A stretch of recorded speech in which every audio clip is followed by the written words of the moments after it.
Welcome, everyone. We're going to talk Husker football tonight. I want to go over who we think should not redshirt, and if we think someone should redshirt, we can probably talk about that. Plus, I wanted to go over the AP rankings that came out yesterday. I think there's some interesting ones in there. And I mean, does anyone really think Nebraska deserved to be in that? We'll go over that. But first, if you don't mind, please subscribe and like the stream. I'd really appreciate it. So let's get into this. I wanted to talk first before we get into red shirts. I kind of wanted to go over rules comments over the first spring practice. I don't know if you guys watched that or not. And he made some interesting comments. One, he talked about, I made some notes. He made the remark about he's been running his scrimmages a little different this year than he's been doing, and putting them in like situational things, like because he has two true freshmen. And it's true, if you get into the scrimmage and get into the practice, you don't come up on situations where boom, it's 4th and 3, or boom, you have to drive down there with a minute left and you need a touchdown. You're driving down at the 4-yard line, boom, it's he's going to say it's been a turnover, or something like that. So he kind of said he made situations. It didn't even matter if they drove all the way down to the 5-yard line. He might then throw them in a situation like, hey, it's 4th and 3, or there's a minute left, or you're down to 10 seconds or 20 seconds or something like that, and see how they react. And he's trying to get them in situations where they react. If you keep practicing this, then it's going to come second nature to you. So I think he's trying to get it into them where it's not a surprise, because like I said, practice is kind of monotonous. It's just constant every time, if you do it all the time the same way. And then when you get into a game situation, well, everybody has ever played before knows your game is never like your practice. So that was kind of interesting, him talking about that. He was also asked if one side did better than the other. I don't know if rules really telling us what I don't know. Let me put it this way. Is he being honest? Because he said there's really no one side outdoing the other side. You would think probably right now the defense might be outshining the offense. And usually, even in any season, the defense usually comes out a little better than the offense right off the bat. But mainly when you have one that kind of struggled like we did, you got a couple of new freshmen. So I would have kind of expected the defense to do better. And he said there was really no difference. Another thing that kind of caught me was he could bring in the first string offense and defense, or the third string offense and defense, and there's really not much difference in play. And I thought that was kind of interesting myself, because I mean, first and second maybe, but when you go first and third, that's a big, to me, that's probably a pretty good sized gap in talent. And if that's true, then that's just that's on rule, and them just doing the reps they do, because they're practicing like we used to practice, the way Tom Osborne used to practice. He's practicing with everybody on the field. You got groups all over the field, and they're doing something. No one's standing around. So that, I'm glad to see they went back to that. And I never was wondering why not everybody. And it kind of surprised me Frost didn't do that, since he was part of that back then with Coach Osborne. But I what their reasoning is, and I think that's what hurt Nebraska. The one thing I learned last year, mainly when we were going the season last year, I kind of talked about, you wanted to see better tackling, because if you remember during Frost's time, the tackling would be suspect. That it just seemed like lackluster. There wasn't much effort. you could kind of tell they didn't practice tackling. And I'm glad to see that's what they do. I mean, because you can't get better at it until you practice it. And a lot of these kids coming into high school, they don't know how to tackle. And it's a difference when you're probably one of the better athletes. It doesn't take much effort to tackle one that's not. But when you finally get up there and your competition's a little more even, then there's really kind of a technique to tackling. He was also asked how the quarterback play was, and this kind of caught me too. And I don't know, tell me if you guys thought this, because he talked about freshman mistakes, just having that freshman not being in the fire yet. And I think that's another reason why he does these situationals. But he talked about they just don't have that experience of having, being thrown in a situation where things are not going well. As you know, in a game, turnover might have happened that you didn't mean to, or whatever. You might have just got pinned down to the 1 yard line, or crowds going crazy because you're on the road. That Daniel and Dylan and really any freshman hasn't been under fire. And so he talked about that mainly with the quarterbacks. And he talked about where Harburg has been in the fire. He's started some games, some Big Ten games.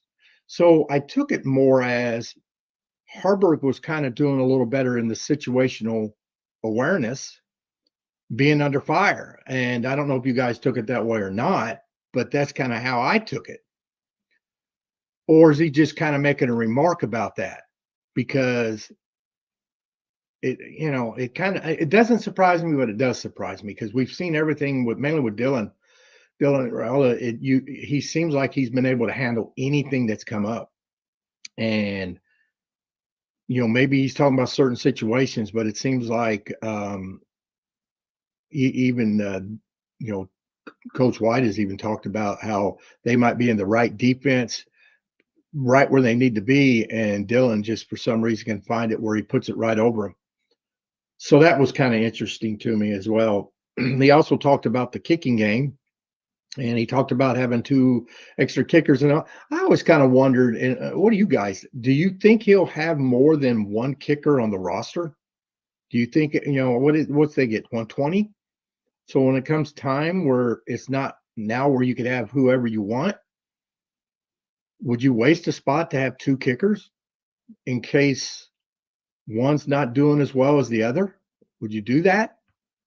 I would hate to waste a spot, but then if you're getting 100 players, how many really of them 100 players do you really need? It's not like the NFL where you could only have 55 active, and then you need every one of them positional players when you're looking at special teams, 22 on your offensive defense. If you're going too deep, there's 44. So if you're going to 100 or even 90 to 100 or 120, I guess you could have 2 kickers. And that's going to be interesting to see if he does that. And I got a feeling he might do that. But that's kind of what I took out of that first big scrimmage, the way he talked. And I kind of wanted to bring that up just to see what a lot of you thought. I'm going to be more curious of the next one, because I think he's going to go a little more traditional scrimmage.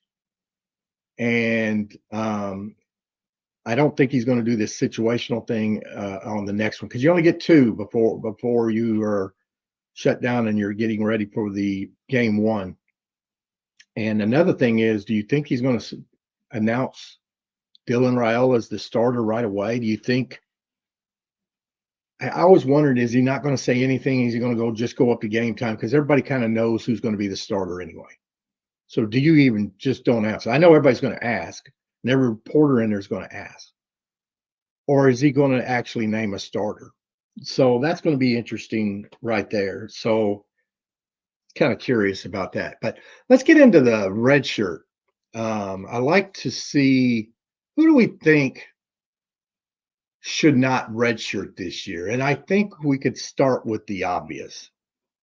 We could start with Dylan Raiola. And I think Dylan is probably a shoe-in not to redshirt. I think you guys will agree with me. Um, Dylan is probably, no doubt to me, he's going to be the starter. I'd be shocked if he's not the starter. And I think you guys would be too. I just don't see a situation where he wouldn't unless he got hurt, unless he tweaks something. So Dylan Raiola is one that will play more than 4 games. There's no doubt about that. Now you got Daniel Kalen there. He's one that I feel like probably on the other side that would not that would redshirt. I think, could Daniel get 4 games in? What do you guys think? Could he get 4 games in? Because you got Harburg, who's probably going to be your number 2. And so if Daniel's your 3rd guy, do you not play him at all just in case Harburg or Dylan Raiola gets hurt somewhere down the season, that you still have Daniel's 4 games, that you could still even had to bring him in, and if you didn't need him to start, but even if you did need him to start, if you kind of made it down to, let's say, the USC game, I think the USC game would be USC, UCLA, Wisconsin, and Iowa, if I remember right, on the last 4 games. So if you got past Ohio State, or let's say he tweaked his ankle or something, or I mean, when's the last time we had a quarterback go the whole year? Or when's the last time we didn't need more than one quarterback? I can't remember. 2016, probably when we made the bowl. It seems like our quarterbacks went down. We need more than one quarterback every time. So I would wait on Daniel. I'd want a red shirt.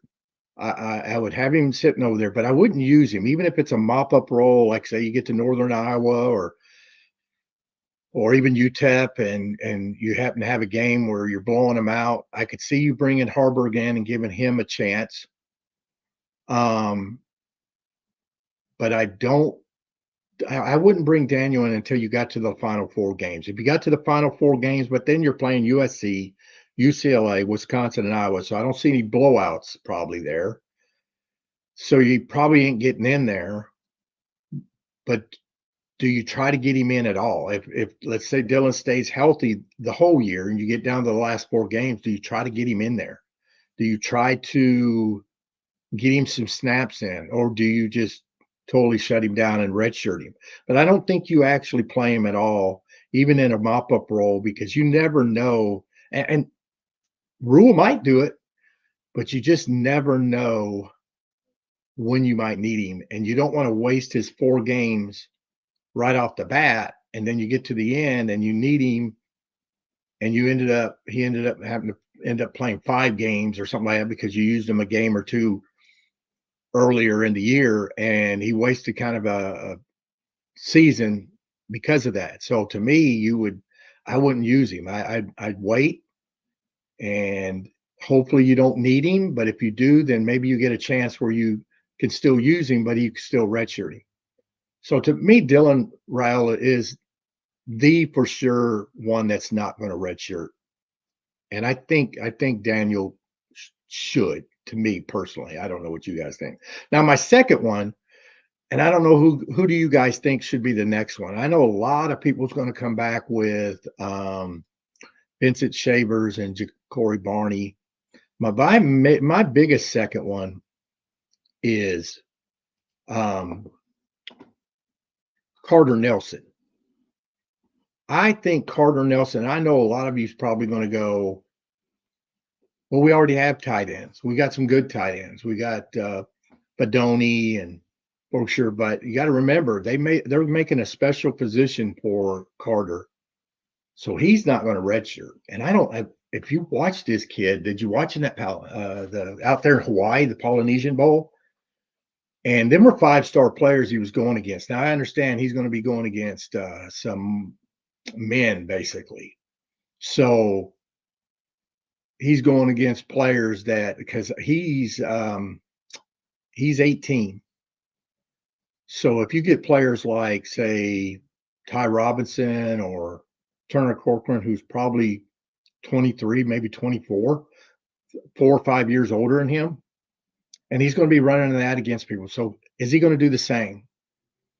And remember, he's used to 7-man football.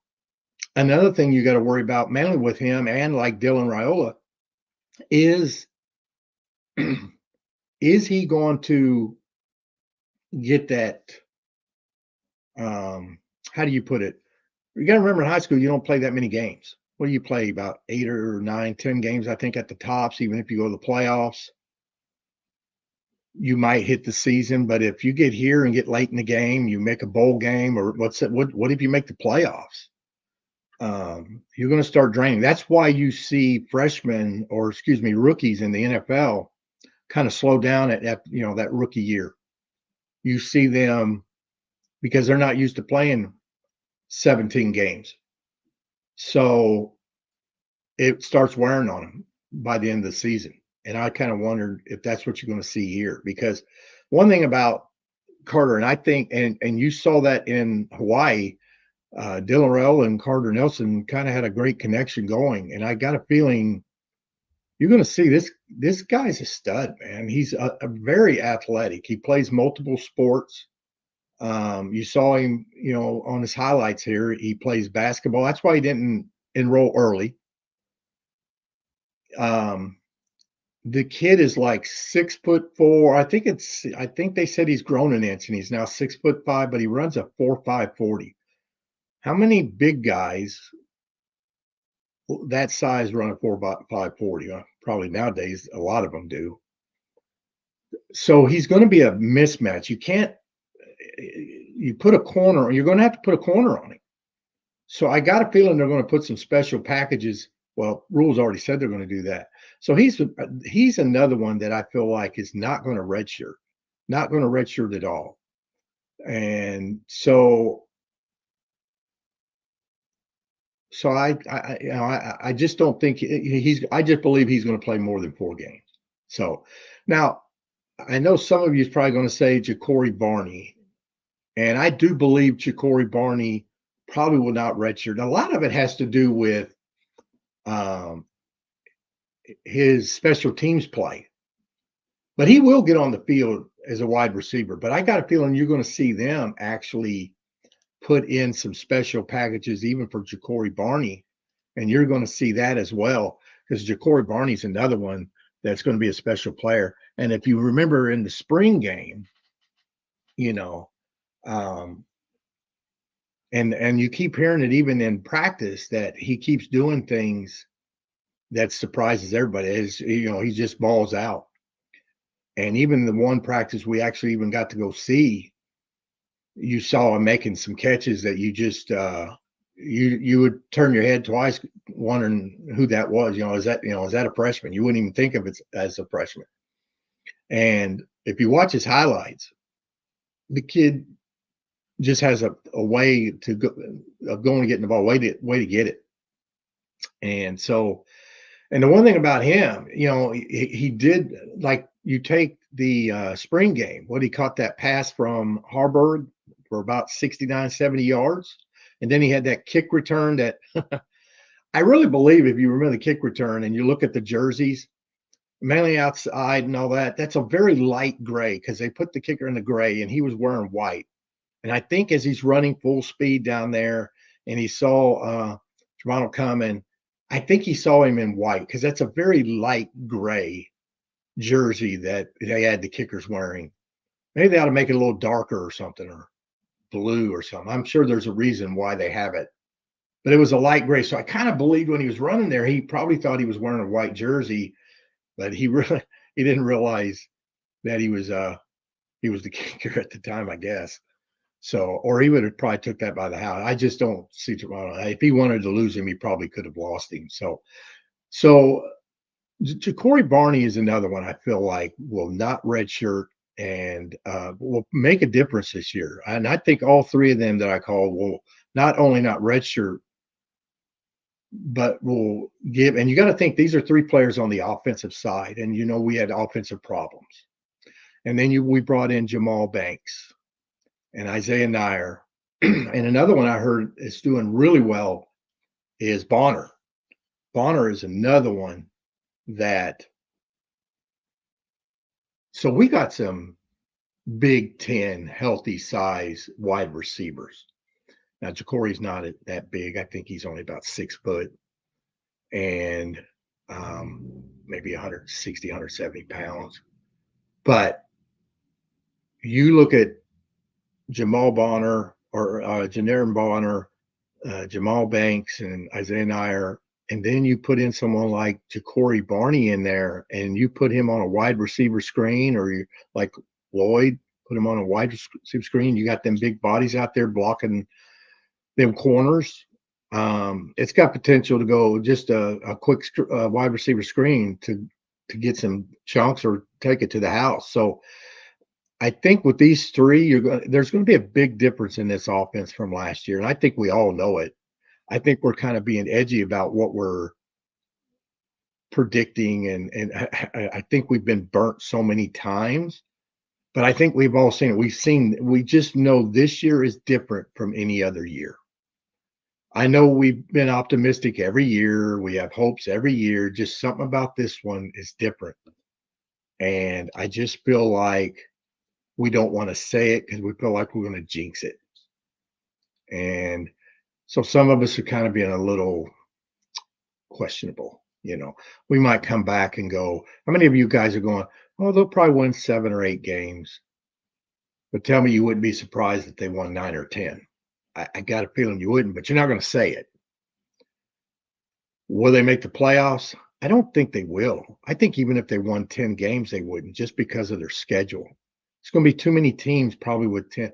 I think they'd take a 3-loss team probably in the SEC or somebody like Oregon or Michigan. Let's say Michigan goes to the Big Ten championship, rematches with Michigan or plays Oregon again, and loses, and that 9-2 becomes 9-3.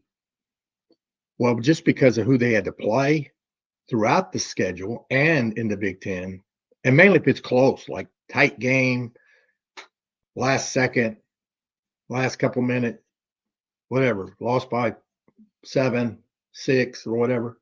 I could see Michigan getting it in 9-3 than if, say, Nebraska was sitting at 10-2, or Michigan getting in at I guess that would be 10-3 with them playing the extra Big Ten championship. So I don't think they would, but it wouldn't surprise me if they went 10-2. The only game I could see them losing for sure, and there's really no such thing as a for sure loss, is probably Ohio State. But I got my prediction, my game by game prediction coming out next Friday, and I'm going to do a live show on that to go through game by game. But I don't have them going 10-2, just spoiler alert. But it wouldn't surprise me if they did, and it might surprise you who I have them losing to or who I have them beating. But I'm going to do that on Friday. But the next one, I feel like I got one more. I feel like they should not redshirt, and we've heard Rule talk about him already before. He even talked about he don't like talking about freshmen, and I think you all know who I'm talking about, and that's Vincent Shavers. He's another one I feel like will not redshirt. Now the question is, should he redshirt? They have defensive players. Do they really need the linebacker? Now I admit linebacker was kind of, if any place needs it, is linebacker. And so that's why I feel like he's going to play. You're going to see him, Alex Bullock. You're going to see Shavers. You're probably going to see Shavers a lot, and you're going to see him. All 4 of these guys, you're going to see them make a difference. I think it's going to be more noticeable on the offensive side just because of what we were used to last year and what we saw last year. On the defensive side, I think the defense is going to shine. And yes, Shavers going to make plays, but he's just going to be part of everybody else doing what everybody else is doing. And the question is, how good is this defense going to be? Because I feel like our front defensive line, which is a strength of ours, just that alone is going to boost our defensive side more just because I've got a feeling this year you're not going to have to blitz all the time. You're not going to get pressure. You're not going to have to send extra guys. So you're going to be able to cover them wide receivers or drop 7 back or 6 back or whatever. Now you get to teams like USC and Ohio State. Can you do that? Can you still do that? Because I know I've heard already that Ty Robinson will not be any better because upperclassmen don't develop in their senior year, which I do not agree with. That's telling me once they hit a junior, they don't develop anymore. So once they get in the pros and all that, they don't get better. It doesn't make sense. Plus, you got to have coaches that can develop. And to me, love Frost, but I don't. Them coaches were not a developer. They're still learning. Rule and his staff are developers, and you saw that with Tommy Hill. Tommy Hill was basically wrote off from the get-go by Frost and them, and then gets in here with Rule in the first year, and now he's probably our best secondary, our best corner. And to the point we're just saying who's going to be next to Tommy Hill. So I think you're going to see a lot. Plus, another thing I was told, and I'm not calling anybody out, but he knows who he is. And I like him and I love his channel. And I watch it all the time. So, but another thing about Robinson, he made the comment that Robinson kept getting in there. He'd get into the backfield, but he just wasn't quick enough. And he wouldn't get there just in time. They'd get rid of it. Well, to me, it ain't all about sacks. It's not all about getting a hold of the quarterback. It's getting back there and disrupting the quarterback just as much as it is tackling the quarterback. Yeah, you'd love them to tackle, love to get the sack, but you get him in there and he's chasing the quarterback out, even though he can't catch him because he's not quick enough. He's least disrupted the play to the point maybe then Nash is in there. So I got a feeling with both of them, I just think with Nash and Ty, you're going to see a difference. I think you're going to see, I mean, Nash killed it last year. I think they improved. Now, I've heard someone say they're comparing Nash to Ndamukong Suh. Boy, they're thinking that he might shine like he did Sue's senior year. If y'all remember Sue's senior year, I know a lot of you guys, that's 15 years ago. So a lot of you guys were really young, probably, if you're in your 20s. If you're 20, then you probably were 5, so you don't remember it. But Sue dominated that year. And if you watch that Big 12 championship game, I've never to this day saw someone dominate, mainly a defensive lineman, a game. And it's sad Nebraska lost that game. And you want to talk about not having an offense? That was 2009. I understand we didn't have an offense last year, and you guys know our biggest problem was turnovers. In 2009, our offense just blew. But we had a defense that there was some NFL talent on that defense. Besides Sue, because you had Sue, you had Crick. And I thought it was funny when they thought Crick was going to be better than Sue. And I didn't agree with that because I said, I just think Crick was doing so well early because Sue was next to him. And that's what it ended up turning out to be, because you got someone like Sue getting all the attention. Well, guess who's free now? And it seemed like it didn't matter if you double or triple team. And trust me, Sue got tripled sometimes. He'd still make it known. And so to me, there's no doubt our best defensive player ever that I could think of. And I go a long ways. I go back probably 50 years. I mean, there's some good ones. Don't get me wrong. I mean, there's some real good ones. It'd be hard, but arguably on the defensive line, I would give it to Sue. But we've had some good ones, some good defensive ends. good linebackers, Levante David. And that's what's funny about what you're looking at Vincent Shavers here. He's been compared to Levante David. Wonder if he's going to wear number 4. I guess if he gets a single digit, that'd be the one to do it because they're supposed to be coming out with that this week, I've been told. But they've compared him to Levante David, and that's saying something right there. Um, and if he could do that, I mean, as a true freshman to be compared to Levante David, you can't. But none of these players have done anything yet. Even Dylan Rowe ain't done anything. Um, neither is Carter Nelson, neither is Vincent Shavers, neither is Corey Barney. But I think we all think, and Dylan's probably going to be the one that's going to shine the most. I mean, someone asked me, do we think can Dylan Raiola make top 5 in passing in the Big Ten? And I thought about that one. I mean, what do you guys think? I don't. You got to think you got now Oregon, USC in here, as well as Washington and UCLA. And I think this year he can outdo Washington and UCLA. I don't know about USC, and I definitely don't know about Oregon. He's probably not going to outdo Ohio State. So there's 3 of them. So anybody else that you guys can think of? Penn State, maybe. I mean, he might. Because I'm telling you right now, Rule plans to throw the ball, and you think about how well we ran last year, and we ran really well. And considering we had no passing game, how well is the running game going to be this year? Now that you have a passing game and someone to throw it to, because you think about it, they lined up and went after. They were like daring Nebraska to throw the ball last year, and we still ran as well as we did. So I got a feeling Rule wants to be balanced, but he plans to light it up. He plans to throw it. You got all them big receivers, and you got Dylan who could put it in there.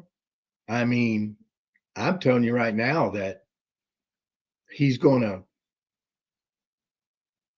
end up being top 5 because I think he plans to really throw the ball.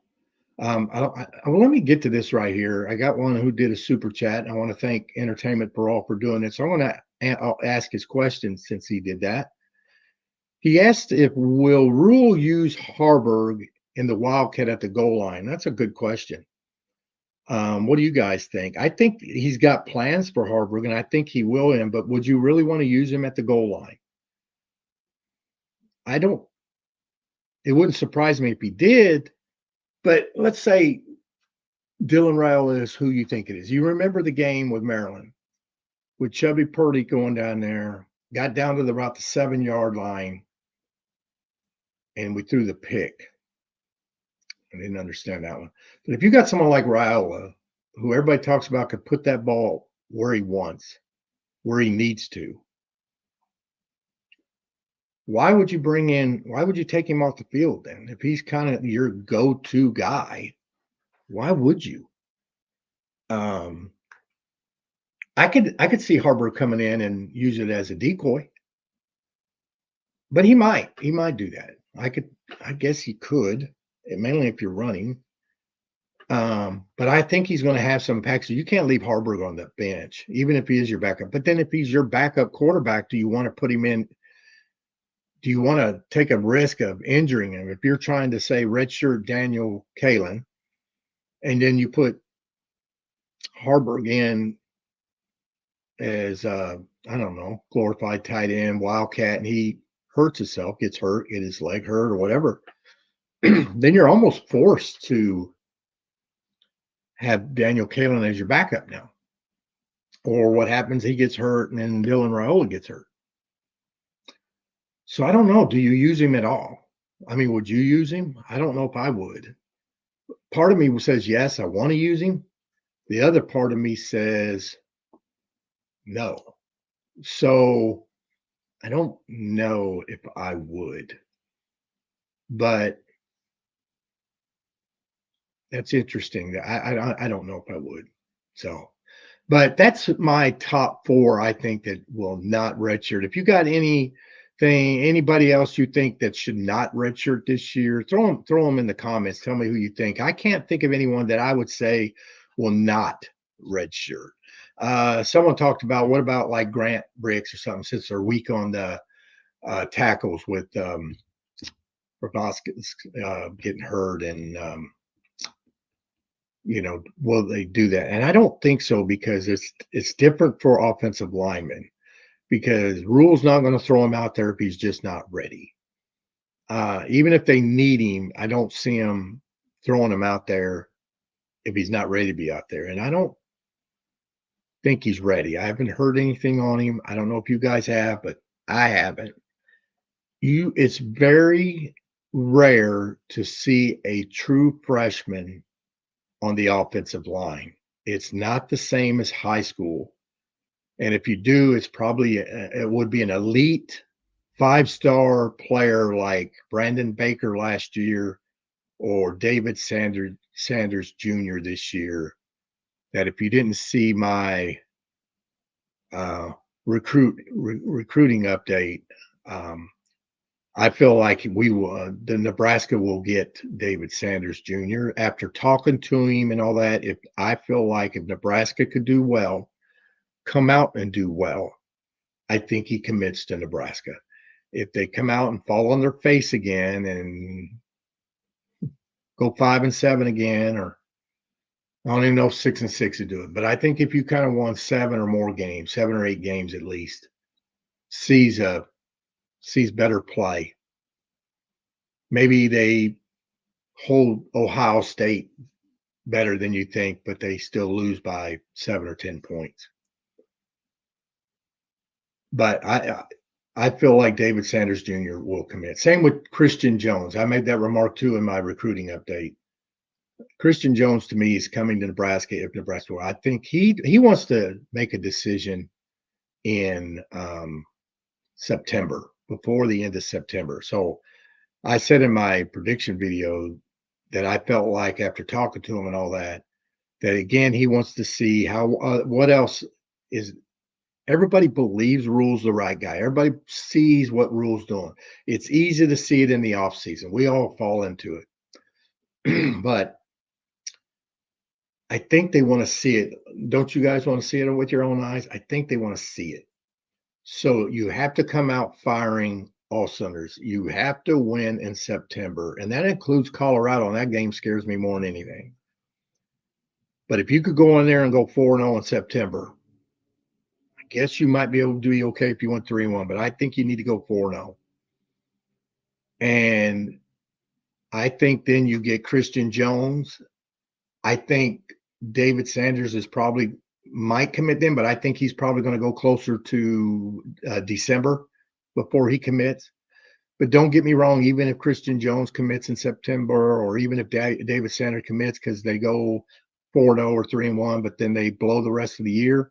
Remember, these guys it's not set in stone. So until December, you would probably see them decommit and go the other way if it looked like it ended like it did last year. If this season went like it did last year. But I do feel like Nebraska will do a lot better this year. I think you're going to see a better team this year, a more competitive team this year, and with their schedule.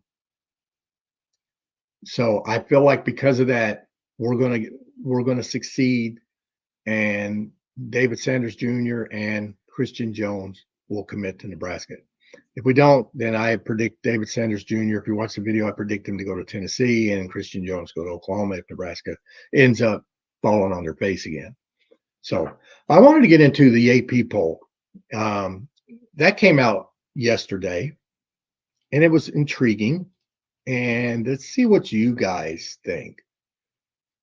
Because if you look at it, we have, there we go.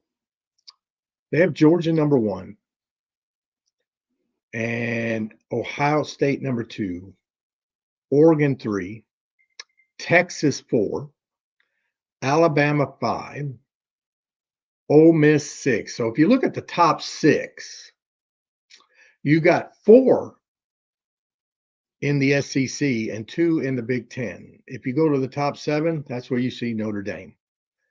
And remember, this is not what they go by for the college playoffs. They have their own rankings.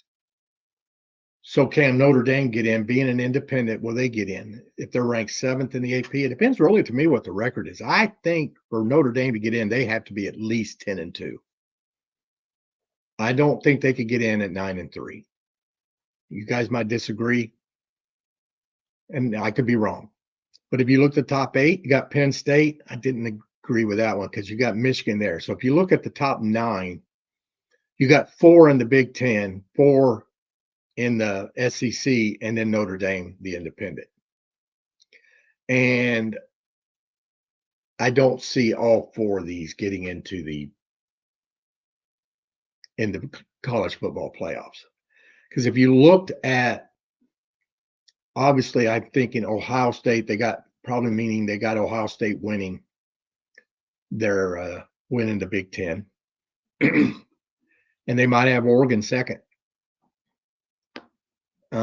So maybe do they have Oregon playing Ohio State again for the Big Ten championship? Because I think Ohio State goes out to Eugene, I think in September sometime. That's going to be a game, guys. Man, if you're a college football fan, period, just think now, man. You get Ohio State and Oregon. You now get Tennessee, Alabama, or Texas, Alabama. You now get Texas A&M again. Remember that? I know a lot of you don't remember, but that used to be a Southwest Conference big rival. I think that's going to fire it back up. You get Alabama, Oklahoma. You get Georgia, Oklahoma. You get USC, Michigan. You get USC, Penn State, So you could see in this rankings, man, we got some games coming. So if you look at the next one, they got Florida State. It looks like they got Florida State winning the ACC. So if that was the case, Florida State would make one of the top 4. So you would have Georgia, Ohio State, and you would have Florida State. And looks like they got Utah higher ranked than anybody. So it looks like they got Utah winning the Big 12. So there would be your buys. There would be your 4 seed buys in the playoffs. Because remember, the 4 conference championships get the bye. So you would actually have Georgia 1, probably Ohio State 2, Florida State 3, Utah 4. All right. Well, then what do you have? Because not all these teams make it.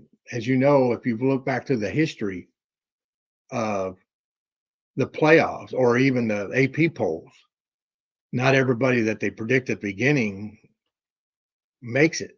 You always have at least one I know of that are not ranked here, sometimes 2 or 3 that make the top 25, maybe even the top 15. You might have one. So there's going to be one. And who's that one? A lot of people might say, what about Nebraska? Can they be that one? If they go 10-2, maybe. But if their 2 losses is USC and Ohio State, then maybe not. Because besides that, who do you have? Now, let's say Wisconsin kicks butt here. Is Wisconsin on here? You got Tennessee 15. See, they don't even have, unless I'm overlooking it, they actually got Iowa ranked 25th. So they don't have Wisconsin. And I just don't know about Iowa. Iowa's going to have that. They're going to have a hellacious defense, like always. One thing you could count on with Iowa, they'll have a defense and they'll be able to play special teams, kick the ball. That's why they win. Them are the three elements. If they could just find an offense, it's a team you wouldn't want to play. All these years, look at them. They're always up there with 10 or 9 or 10 wins, and they have one of the worst offenses usually in college football because they could play defense and they could play special teams. And if you could do those, and I think that's what rule. Our special teams kind of let us down last year. We did play defense, but if we could get special teams in there, and then you can't turn the ball over. That's another thing. And that again, that's what Nebraska did last year. But if you could not turn the ball over, special teams and defense, you could win a lot of games. And an offense is just kind of gravy on the side. So question is, what's Iowa going to be like? Changed offensive coordinators, got a quarterback coming in. I'm telling you right now, if they go 10-2, again, they don't have a great schedule. It's about the schedule. And because to me now with the playoffs and everybody jamming into these divisions, you got the Big Ten and the SEC. It's going to be who you play now because you can't play everybody. So you're going to have to make the Big Ten championship or the SEC championship, or you better have some quality wins on there. Now, let's say Nebraska goes in there and they lose to Rutgers, but let's say they upset USC, or let's say they on the road. What's that do? And USC's up in here. They do have USC in here, right? They have USC 23rd, so obviously they don't have them doing as well as you think. What if they upset Ohio State? That would be on the road. I don't see it. I just not this year. I don't see it. But then again, I've said it before. Dylan Raiola is not your typical freshman. Everybody keeps talking about he's a freshman. He's a freshman. He's going to have freshman moments. Well, yes, but I bet you he don't have as many freshman moments as you guys think he will, or as most people think he will. And as one thing about him, the kid is, well, he was even smarter than I thought he'd be. I'm not saying he was dumb, and I know he's had a lot of training. But the kid's got a head on his shoulders. He knows what to do with it. The question is, can he stay healthy? I think that would be the biggest thing with Dylan Raiola. Because I think, the one thing about Dylan is I think even if he has that freshman moment that people talk about, I feel like he'd be one that could shake it off and move on and not it wouldn't bother him. If he threw that pick where he shouldn't have, he probably comes right back out like it never happened. I really believe that's how Dylan Raiola is going to be. So I expect that's what I'll see. And I expect that's what we'll see. So I got a feeling, and I said it many times. I've said it in all my videos, and I'll say it again. Dylan Raiola is not your typical freshman. He's probably like a redshirt sophomore or maybe a true junior. To me, he is. He's not your typical freshman. And that's the only reason I feel like they're not putting Nebraska up here. And we're not putting him up there because we've been let down so much. So we're edgy about doing it. But I think in the back of our mind, it wouldn't surprise us. Others are not putting him in there because they don't believe in Nebraska. They've never seen Nebraska win. They feel like they're out nowhere and they just can't win and don't remember that they won for years. And in the 90s were probably the best team for a decade. Arguably one of the top 3 for sure. But I think experts are not, just because they don't know what they get with Dylan Raiola. They know what they've seen so far, and they know what they've been told, but they don't want to pull a trigger on a true freshman. And it's hard to do that. But I got a feeling, and I said he's not a typical true freshman. He's going to do a lot better than people think. So if anyone could go on there and pull this off, because the question to me when you get to Ohio State is going to be more about how's the defense do? Because if you remember when we played Michigan last year, which is about the only real tough opponent, to me, Ohio State is kind of like this year. Even the defense let us down last year. And so they're going to have to go in there and hold this, hold Ohio State down. If they can hold Ohio State down, and Nebraska can move the ball, can they win this thing 14-10, 17-14? But Ohio State, their strength is going to be their defense. They bring back 8 players on that defense, on a stout defense. And to me, they're the best. To me, they're the best team. To me, they're probably better than Georgia. I think the top 2 they got right. Is Oregon third? I don't know about that. Texas is going to be really good. I could see Texas being in the SEC championship game. Which is that going to leave Alabama out? Because if Alabama gets in, they're going to have to be in at large. So what would they play? They probably wouldn't play a home game. Maybe would they pay? Wouldn't? Can you imagine? They could play. I don't think Penn State gets in. I think Michigan can get in. They play a tough schedule. They play, if I remember right, I know they play Texas in Michigan. They go to Eugene to play Oregon, I believe. If they go in and they got to play Ohio State, you guys know that. And if they end up making the Big Ten championship, and they happen, well, obviously if they win, then they're in. They're one of the top 4. But if they keep that close, let's say both games against Ohio State, they're within a field goal of each. Do they get in? Let's say they lose at Eugene, but they beat Texas. Or let's say they lose to Texas, but beat Oregon.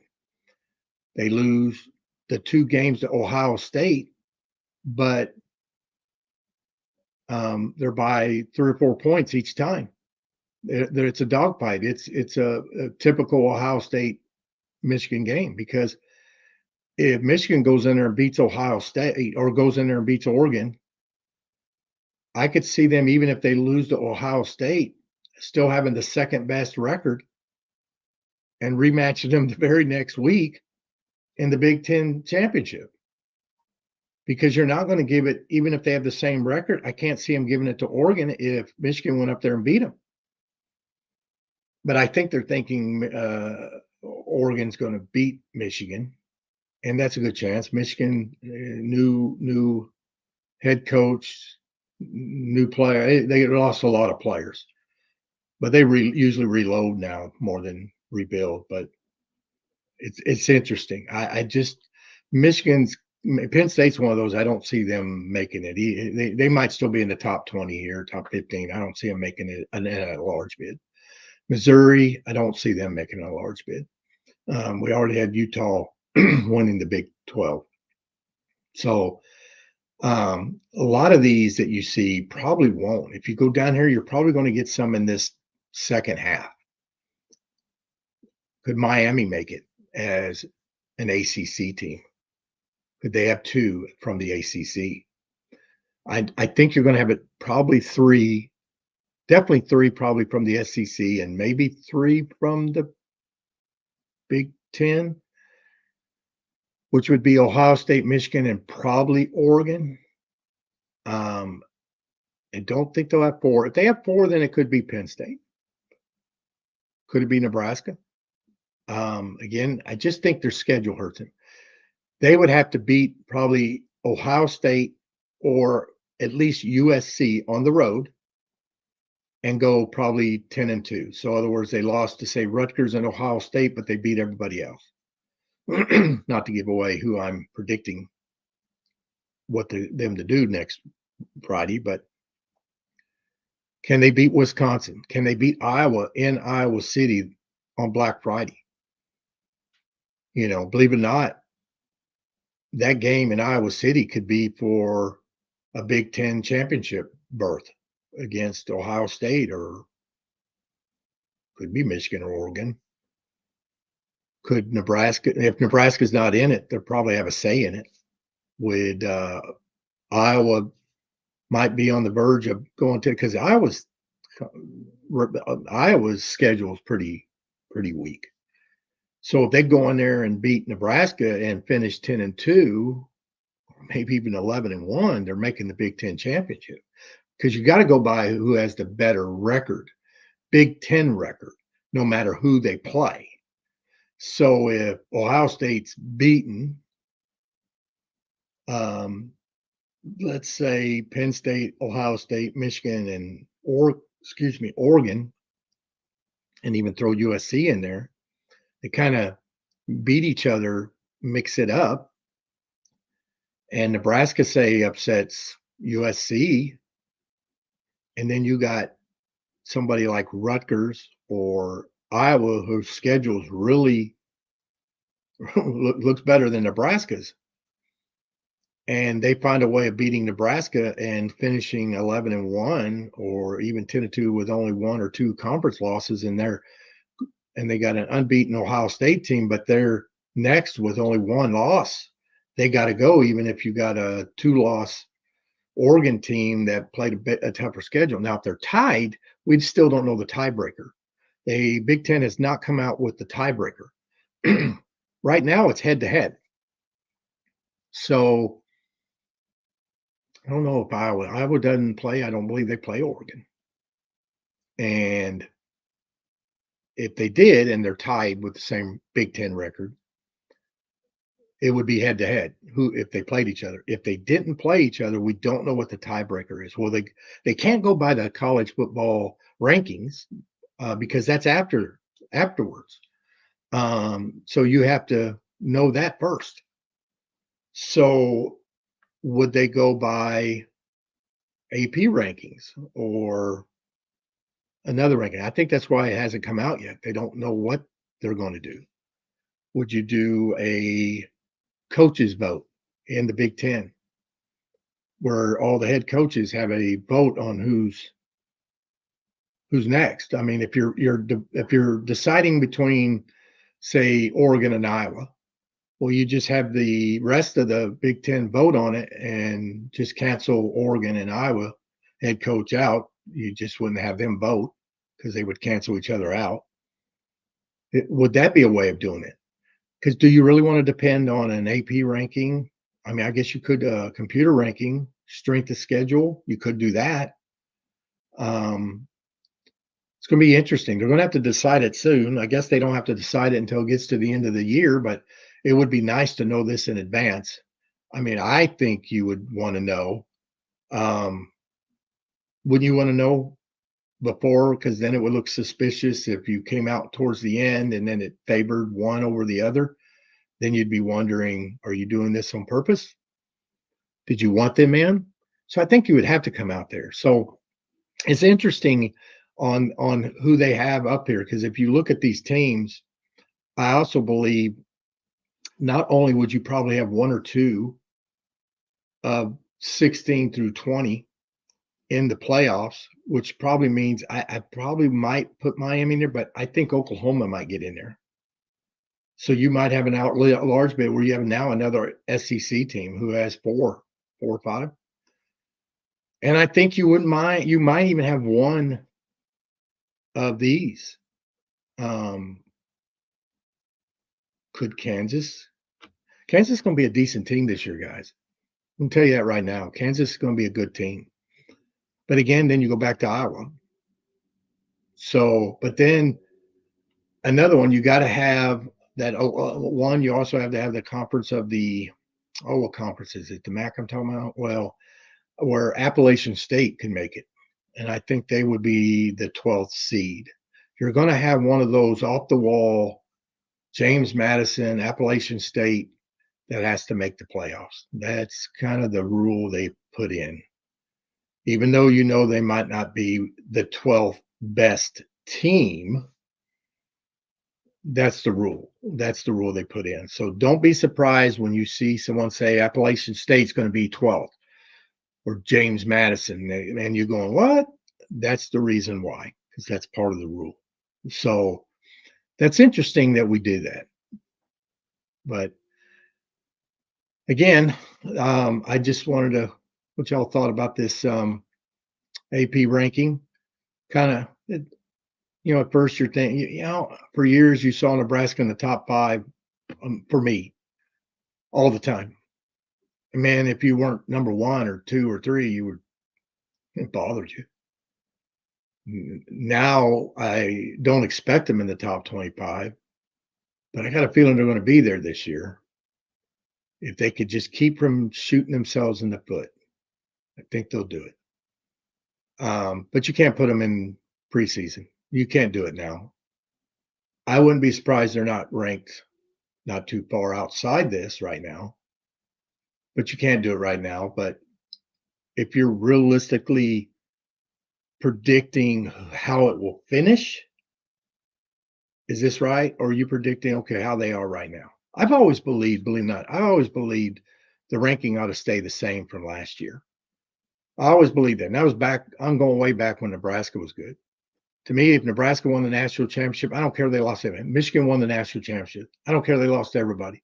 I think they should be number 1 all the way down. You shouldn't lose it until you lost. I've always thought that. I don't know what you guys think, but I've always thought the rankings ought to be the same.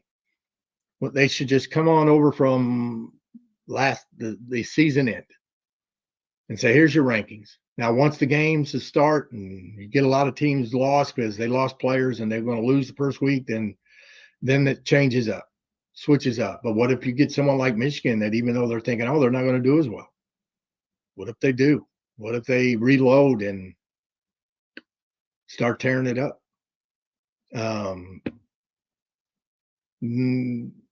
Why should they lose their number 1 seed when they still haven't lost, going all the way back to last year?